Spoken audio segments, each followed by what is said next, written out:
Oi pessoal, tudo bem? No vídeo de hoje eu queria conversar um pouquinho com vocês sobre compulsão. Essa não é uma nomeação clássica da psicanálise, e sim da psiquiatria ou até do senso comum, né? Mas quem aí nunca teve um episódio de excesso em torno de algo? Seja com bebida, seja com comida, seja com compras, ou seja até algo da ordem do singular. Você pode ter comportamentos excessivos em determinados momentos da sua vida, que não necessariamente são esses que eu citei, que são mais comuns, mas que na sua história, na sua vida, eles tendem a se repetir. Então pense nisso. Isso que a gente está chamando de excesso, muitas vezes na psicanálise a gente vai nomear de gozo. Gozo é um ato que sempre vai querer mais, e mais, e mais, e mais, sem ponto de basta. Então, por exemplo, se você está tendo uma compulsão alimentar, isso gira em torno do gozo. Você está ali comendo e muitas vezes o que você come não te satisfaz e você busca mais e mais e mais e mais, até às vezes o seu próprio corpo colocar um limite que você não está dando conta de colocar. Mas o que o gozo revela é uma certa satisfação paradoxal. Muitas vezes é um ato que vai envolver um prazer, como também um desprazer. Nesse exemplo da comida, a pessoa pode, depois de ter comido muito, sentir uma culpa muito grande, ou até as consequências desse ato, os efeitos, podem gerar um desprazer. Como, por exemplo, até um mal-estar físico, né, uma dor de estômago, ou até sentir mal vendo, né, que engordou, por exemplo. Então, isso é um exemplo bem simples, mas bem comum, mas pode ser algo muito mais complexo, né? Às vezes o que a pessoa está buscando ali é um certo alívio subjetivo, um alívio de um mal-estar. Isso é muito comum quando a gente fala principalmente da bebida.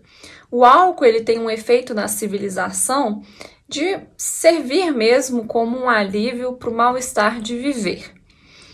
No livro Mal-Estar da Civilização, Freud já falava que viver em civilização requer naturalmente um mal-estar que é intrínseco, que não deixa de existir. E por que isso? Porque para viver em civilização, a gente tem que respeitar certas leis simbólicas, vamos dizer assim. Então a gente não pode sair simplesmente fazendo tudo o que a gente quer, simplesmente buscando satisfazer os nossos impulsos, as nossas pulsões o tempo todo. A civilização coloca limites, senão a vida seria um caos. Então a gente tem que renunciar muitas das nossas pulsões, né, que é esse termo psicanalítico.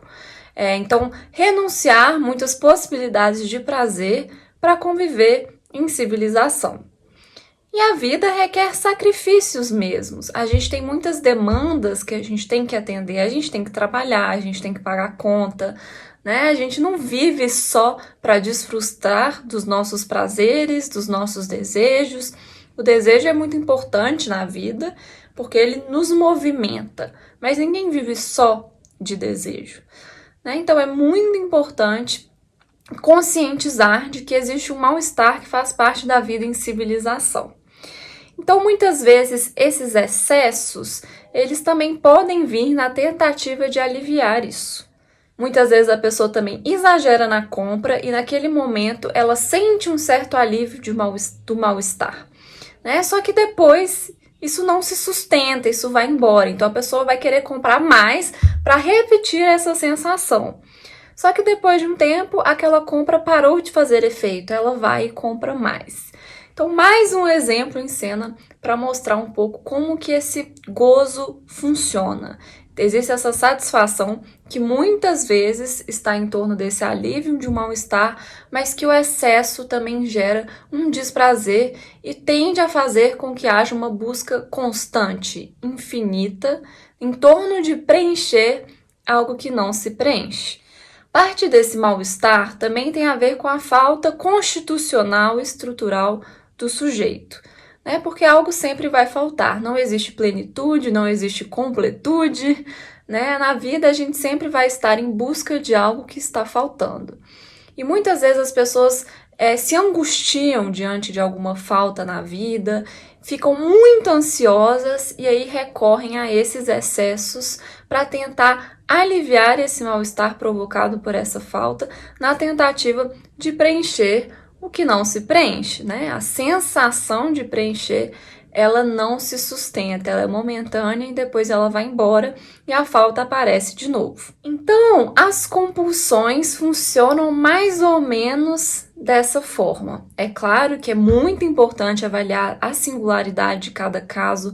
Às vezes, num determinado caso, aquela compulsão está ligada a um sintoma específico que faz parte da história de vida daquele sujeito, né? Mas é muito importante nos conscientizar desse gozo. E o gozo, ele faz parte da vida. Não existe vida para o sujeito sem gozo. E por que eu estou falando isso? Porque o equilíbrio constante, ele é impossível. Ele é um ideal inalcançável. Então, em algum momento, você vai tender em algum excesso. Isso faz parte da vida.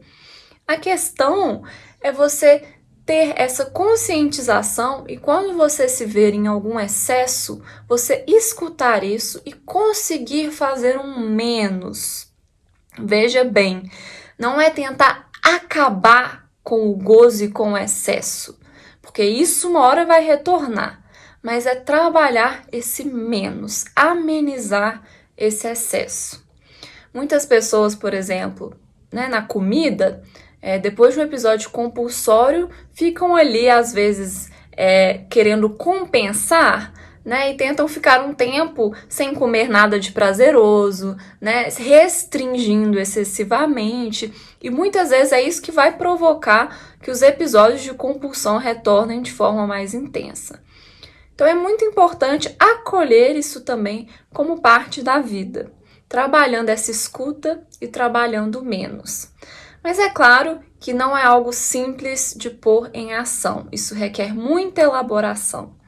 Então, se você tem se percebido em muitos excessos na sua vida, procure uma ajuda profissional para você trabalhar isso na singularidade da sua história. Então é isso, por hoje podemos ficar por aqui. Quis trazer esse assunto porque eu vejo ele sendo muito recorrente na minha clínica e é um assunto, sim, muito pertinente e muito importante conscientizar a respeito disso. Mas bom, qualquer dúvida, sugestão ou comentário, fiquem à vontade. Muito obrigada!